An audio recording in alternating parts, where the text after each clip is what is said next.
Wir sind Jessie und Roberto und nach fast 3 Jahren auf der Panamericana sind wir nun in Südamerika unterwegs. Nachdem wir vor kurzem aus Uruguay nach Argentinien eingereist sind und einen ersten Einblick in das Leben hier erhalten haben, sind wir nun auf dem Weg in Richtung Süden. Wir machen einen Stopp auf der Halbinsel Valdés, von der wir schon so viel gehört haben. Zugegeben, wir sind uns erst nicht sicher, ob sich der Besuch wirklich lohnt, denn in der Natur gibt es keine Garantien. Irgendwas ist hier. Jedenfalls sind viele Leute hier. Hoppala, mal schauen. Die Saison ist fast vorbei, doch wir haben Glück und dürfen die patagonische Tierwelt hautnah miterleben, sei es an Land oder im Wasser. Oh, wie cool war das denn? Ja, voll. Die so nahe zu sehen. Ja. Für uns steht fest, das ist ein einmaliges Erlebnis.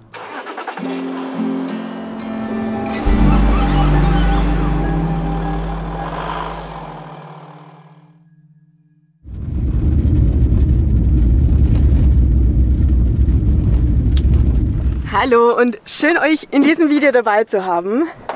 Wir sind gerade an unserem Startpunkt angekommen. Wir sind auf der Halbinsel Valdés. Punta Norte heißt dieser Punkt hier genau gesagt. Das ist der nördlichste Punkt der Halbinsel. Und hier sind wir, weil wir uns was ganz Besonderes ansehen wollen. Wir werden ein bisschen Glück brauchen. Wir sind nicht ganz perfekt in der richtigen Saison hier, aber wir sind zuversichtlich. Bis jetzt hatten wir ja immer ein bisschen Glück. Von dem her, ja, wir sind gespannt, was wir hier zu sehen bekommen. Ich habe schon gesagt, wir werden Glück haben und alles sehen, was wir uns vorgenommen haben. Hoffentlich. Also wir sind heute extra früh losgefahren, damit wir unsere Chancen erhöhen, denn die Chancen sind hier am höchsten bei ich hab schon was Flut. Gesehen. Nein. Doch. Oh Gott. Wo? Da hinten. Wo? Ich will es auch sehen. Ah. Krass. Okay. Wir müssen das Objektiv wechseln. Ganz nah ran.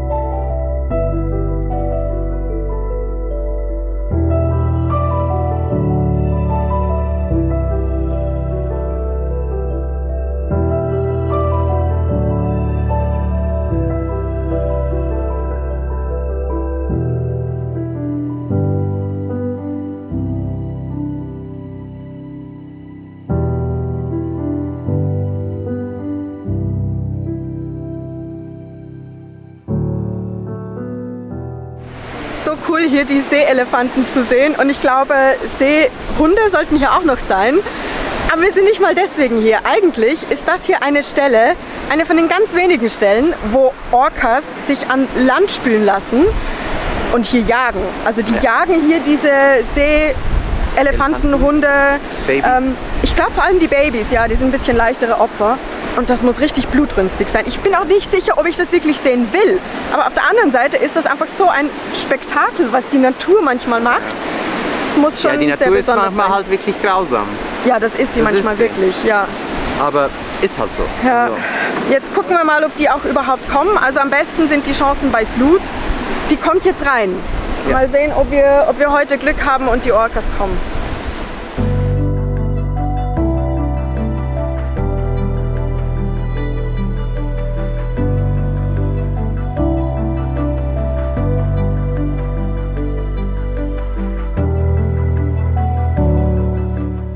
Ihr habt wahrscheinlich schon bemerkt, wir sind auch nicht alleine hier. Gestern Abend hat sich erstaunlich ein größeres Camp ergeben. Markus kennen wir ja schon länger, er ist auch hier. Dann sind auch Coral und Trev gerade hier. Das ist so cool. Wir haben sie in Mexiko kennengelernt, bei Oaxaca. Und sie sind jetzt gleich fertig mit ihrer Reise, sind auf dem Weg nach Buenos Aires und wir kreuzen uns jetzt hier. So schön, die nochmal zu sehen. Und dann sind noch Tobi und Lena dazu gekommen, die jetzt auch in die Reise gestartet sind. Also ja, beste Gesellschaft und zusammen macht sowas natürlich noch gleich viel mehr Spaß.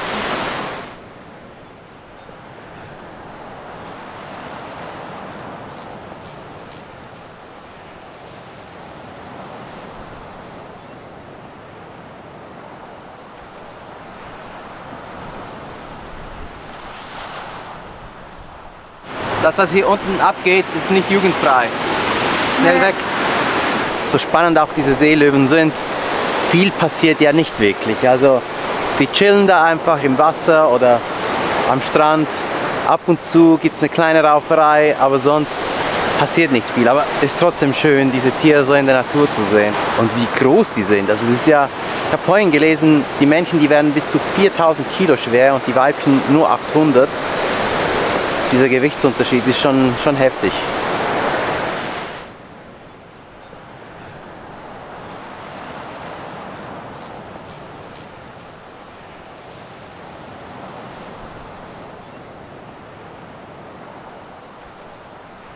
Tja, das war wohl nix. Schade eigentlich. Also Ja. nicht, dass wir nichts gesehen hätten. Es ist einfach das, was wir erwartet haben. Traf nicht ein. Nee. Auch nach 3 Stunden nicht. Nee, 3,5 Stunden waren wir jetzt, glaube ich, waren wir hier. hier, ja. Aber es Ja. ist halt Natur und die ist halt unberechenbar. Ja, wir haben keinen Termin vereinbart, Nee. das war der Fehler. Aber es war trotzdem schön. Also Ja. wir haben hier eine richtig gute Zeit auch mit den anderen gehabt. Genau, konnten Und- gut quatschen. Ja. Und wir fahren jetzt auch an einen anderen Spot, Genau. wo unsere Chancen besser stehen. Nicht auf dasselbe, also die Orcas sollen da nicht sein, aber was anderes. Also die Laune ist immer noch gut. Ja. Wir machen den Van fertig und fahren gleich los. Ich habe aber noch einen kleinen Hinweis für euch. Ihr habt vielleicht schon bemerkt, welchen Hoodie ich heute trage und wenn die Sonne scheint, dann auch mal das T-Shirt. Ja, die Sache haben wir selbst entworfen und ihr findet sie zusammen mit weiteren Produkten in unserem Shop. Da findet ihr zum Beispiel auch unsere E-Book-Reihe über das Reisen mit dem Camper in verschiedenen Ländern und Regionen entlang der Panamerikaner, aber eben auch vieles mehr. Und wenn ihr noch auf der Suche nach einem Weihnachtsgeschenk seid, dann schaut gerne im Shop vorbei.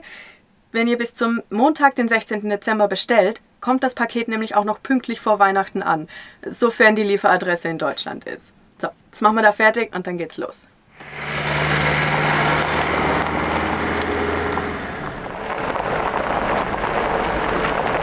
Okay, kleine Planänderung. Wir wollten jetzt eigentlich an einen Spot, wo man Pinguine sehen kann, denn hier gibt es ein paar Kolonien von Pinguinen auf der Valdez-Halbinsel. Ja, jetzt haben wir vom Ranger erfahren, dass der Spot, wo wir hin wollten, privat ist und man im Voraus Touren buchen muss Und zahlen muss zusätzlich noch. und zusätzlich zahlen muss, abgesehen vom Eintritt, was 30 € pro Person sind fast, hier für diese Halbinsel. Ja, und drum machen wir was anderes, aber nicht mehr heute. Also wir haben Alternativpunkte bekommen, die machen wir morgen. Heute fahren wir jetzt erstmal zurück nach Puerto Piramides, wo wir den Campingplatz haben und sehen uns wahrscheinlich da in der Umgebung noch mal ein bisschen um, denn das sah eigentlich auf den ersten Blick auch recht interessant aus. Von dem her, ja, langweilig wird es uns auf jeden Fall nicht.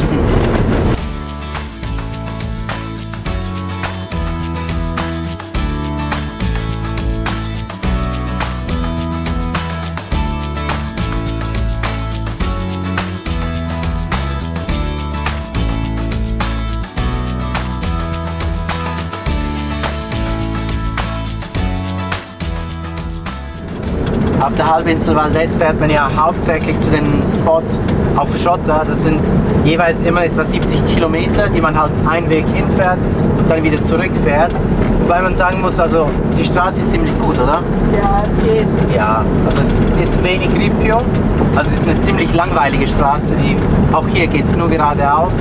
Aber man sieht hier so viele Tiere und vor allem diese Guanacos sieht man ganz viele. Die sehen ja aus wie Lamas. Schau hier nochmals, ganz viele. Die sehen aus wie Lamas und Alpakas und die sehen so richtig süß aus.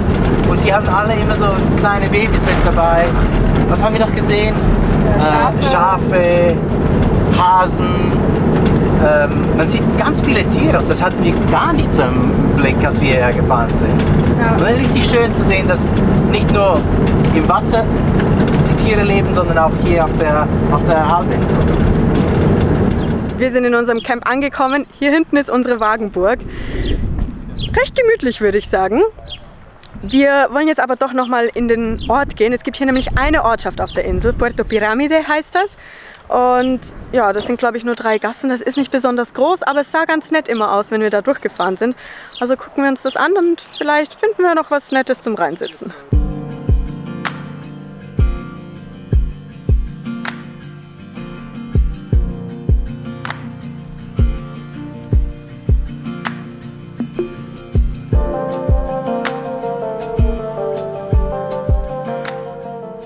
Der Ort hier ist wirklich überschaubar. Also hier ist nicht viel los. Man merkt zwar, dass es wirklich so von diesen Meeressäugetieren lebt. Also überall sind Wale aufgezeichnet. Es gibt hier sogar Skelette von einem Wal und Ja, es dreht sich alles hier um dieses Thema rum. Ist auch relativ touristisch, aber dafür eigentlich noch recht sympathisch auch. Es ziehen aber ganz schön dunkle Wolken hier auf. Hier hinten sieht man es ein bisschen. Ich glaube, es kommt jetzt auch der Wind und der Regen, der für heute vorhergesagt war. Zum Glück hat es ja vorhin nicht geregnet, als wir unterwegs waren, aber jetzt wird es, glaube ich, Zeit, dass wir uns irgendwo verziehen. Trinken mal ein Bierchen gemütlich.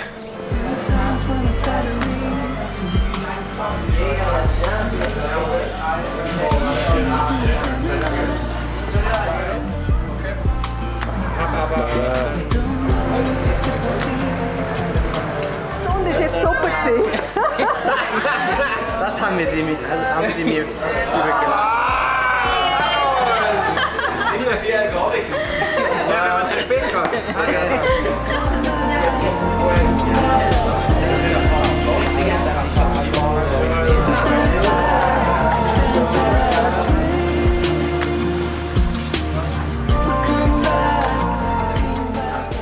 Es ist ein richtig lustiger Abend und es ist so schön, wieder mal so in dieser Community, in diesem Kollektiv von Reisenden unterwegs zu sein, einfach mal zu quatschen, Bier zu trinken. Wir trinken natürlich patagonisches Bier, nur das Lokale, also das ist ja ein kulinarisches Highlight. Nee, es ist tatsächlich relativ gutes Bier, muss ich sagen. Ja, und es ist halt schön, einfach die Gespräche. Es sind ja Leute dabei, die erst mit der Reise starten, andere, die die Reise schon lange machen. Man schwelgt in Erinnerungen, tauscht sich aus. Es ist wirklich richtig schön da drin. Ich glaube, man hört sogar bis hier raus. Der Regen hat auch aufgehört, die Sonne geht unter. Es ist ja ein richtig schöner Abend und darum sage ich auch gute Nacht. Wir sehen uns morgen wieder, wenn wir hier auf Valdez weitermachen. Guten Morgen. Wir hatten gestern noch einen ziemlich lustigen Abend. Man sieht es mir vielleicht ein bisschen an. Ich bin noch ein bisschen, noch nicht ganz da, aber ja, hat sich auf jeden Fall gelohnt. Es war richtig cool, hier mit den Leuten zusammen zu sein. Und ja, für uns geht es jetzt weiter. Also die ganze Gruppe fährt jetzt noch zu, wo fahren wir hin? Caleta, irgendwas. Ja, irgendwo hin. Ja, wir haben noch Zuwachs bekommen. Hier hinten. Wie ist der Name? Ich vergesse es immer. Ich finde es so schlecht. Alicia und Manu. Mann. Und das ist ein Defender, genau, kein Land Cruiser. Okay, ja, ihr merkt es. Es ist halt noch früh morgens und gestern ziemlich flüssig, also entschuldigt mich. Aber ja, wir packen jetzt zusammen. Es sind schon alle fast fertig und wir sind mal wieder die Letzten.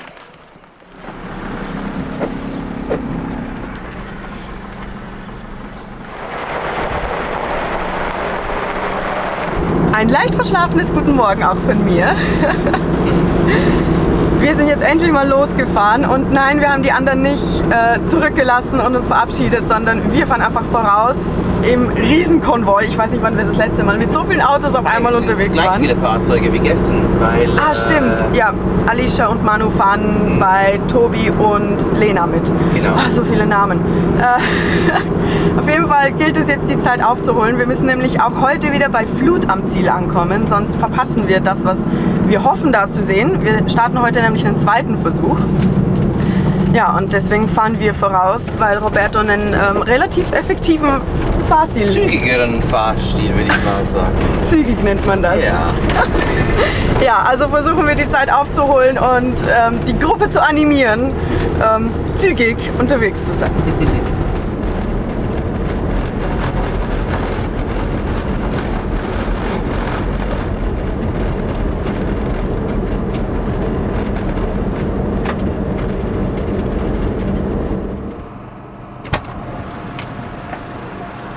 Ganz schön windig draußen. Ganz schön. Man muss sich richtig an der Tür halten. Ja, pass auf, dass sie nicht wegfliegt. Ja. Sind wir nicht am richtigen Ort, hä? Ja, ich weiß nicht. Irgendwie scheint es schon dieses Caleta Valdez zu sein. Ja. Aber es ist irgendwie seltsam. Also es ist auch alles so weit weg hier. Man wird es gar nicht erkennen. Ja. Wir fahren jetzt, glaube ich, mal kurz hier vor, haben wir gesagt. Ja. Und gucken, oh meine Haare, gucken wie das, da soll auch ein Restaurant sein, vielleicht kann man da nochmal nachfragen. Ja. Ich glaube, da sind wir dann schon zu weit, aber ja, vielleicht findet man da weitere Infos und sonst fahren wir ein Stück zurück. Okay. So, ich glaube, jetzt sind wir am richtigen Ort. Sieht auf jeden Fall auch ein bisschen mehr nach so Infrastruktur aus. Aber der Wind ist auch mindestens genauso schlimm. Also heute ist er echt heftig. Es weht einem wirklich alles ins Gesicht.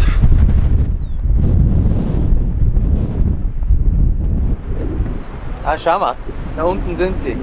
Ah, Das sind wieder die Seelöwen, Seelöwen, Elefanten.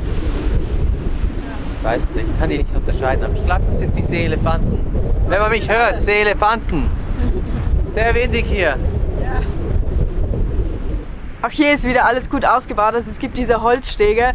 Dadurch, dass die Klippe hier aber höher ist, kommen wir ein bisschen runter. Also wir gehen runter, sind aber trotzdem immer noch ein bisschen höher als der Strand und als gestern, würde ich sagen, oder? Wir sind schon ein bisschen weiter oben. Aber trotzdem recht nah. Das hatte ich erst nicht erwartet. Also von dem her, wir bringen uns jetzt in Position.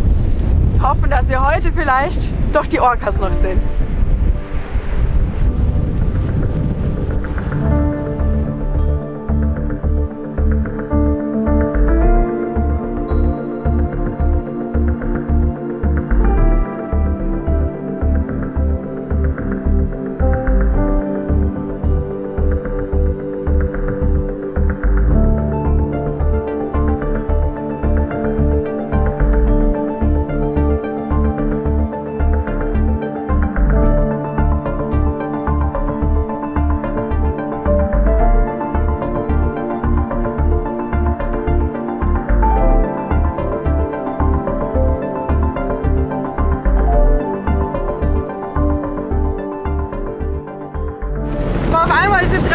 Richtig viel Action. Wir wollten gerade gehen, da haben die Ranger gerufen, dass Orcas in eine Bucht daneben hinfahren.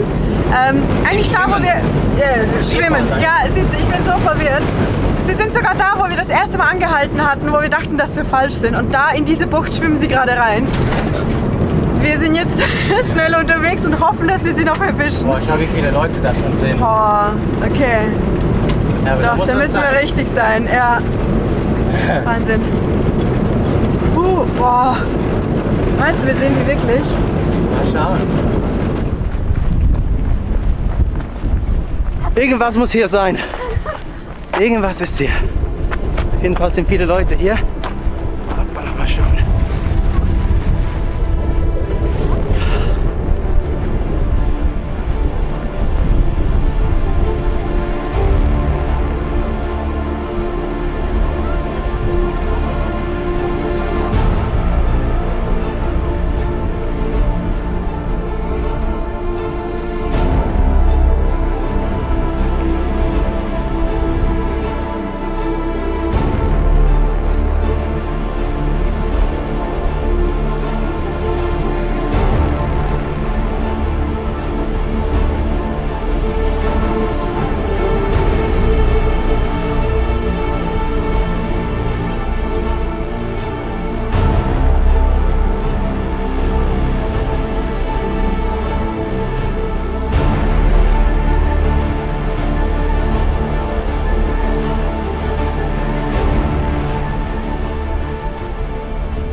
Wie cool war das denn? Ja, voll. Die so nahe zu sehen. Ja, aber es war auch schön, es war ein Ranger da und der meinte, am besten genießt man es in Stille. Genau. Und es war irgendwie doch schön, dann haben alle so geschwiegen und das einfach beobachtet und auf sich wirken lassen. Ja, voll. Wahnsinn. Ich glaube, die haben wir jetzt sogar fast besser gesehen als in Alaska. Ich glaube auch. Wahnsinn. Aber wir fahren jetzt noch ein Stückchen weiter, weil die schwimmen hier abwärts oder hoch. Und da sind die Pinguine, die wir auch besuchen wollen. Und vielleicht sieht man da ein bisschen mehr. Wer weiß. Schau die Pinguine hier. Die sind so winzig, so cool.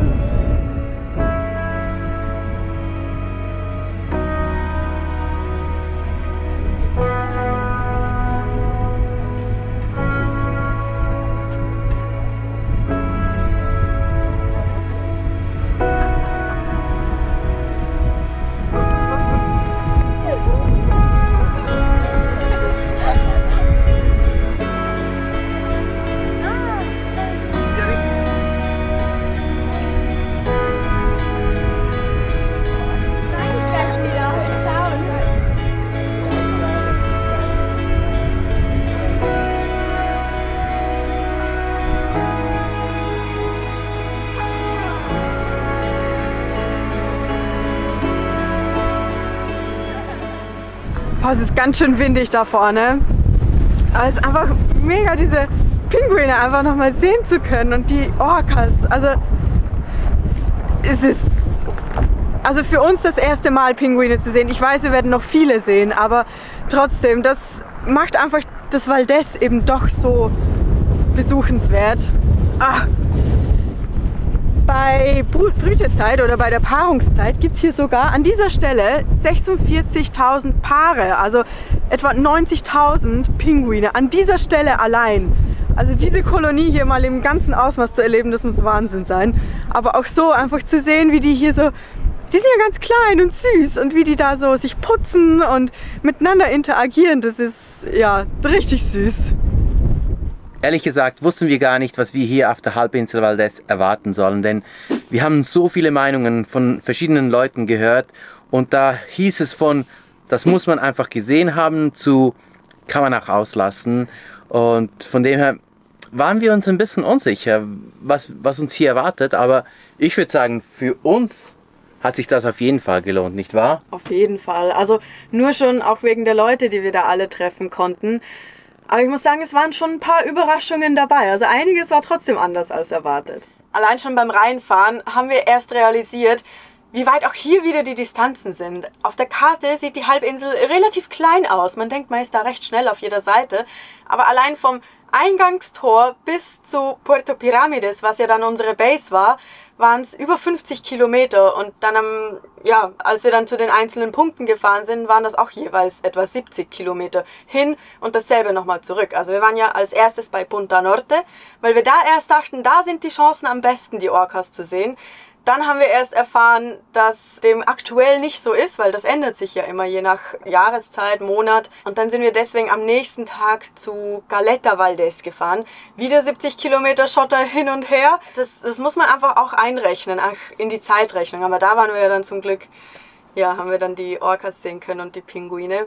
Puerto Piramides ist eigentlich eine recht gute Base. Naja, es ist die einzige Base. Also es ist der einzige Ort, wo es einen Campground gibt.